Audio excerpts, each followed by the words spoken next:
الحمد لله رب العالمين والعاقبة للمتقين والصلاة والسلام على سيد المرسلين وعلى آله وصحبه أجمعين ইসলামী আদর্শের পতাকাবাহী সংগঠন শহীদ কাফেলা বাংলাদেশের গণমানুষের আস্থার প্রতীক প্রিয় জন্মভূমি বাংলাদেশে আমরা দিন কায়েমের বিপ্লবী কাফেলা মানবিক বাংলাদেশ করার প্রত্যয় লিপ্ত সংগঠন বাংলাদেশ জামাত ইসলামী ভোলা জেলা কর্তৃক আয়োজিত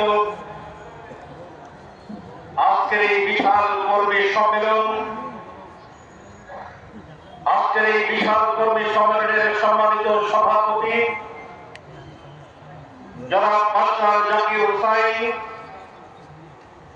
এ সম্মেলনের সম্মানিত প্রধান অতিথি,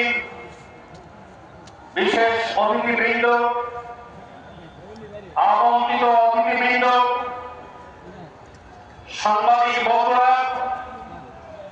আইন শৃঙ্খলা রক্ষাকারী বাহিনীর সম্মানিত সদস্যবৃন্দ, সংগ্রামী কর্মী ভাই এবং বন্ধুরা, আসসালামু আলাইকুম ওয়া রাহমাতুল্লাহি ওয়া বারাকাতুহু। আমাদের সম্মানিত প্রধান অতিথি, সামাজিক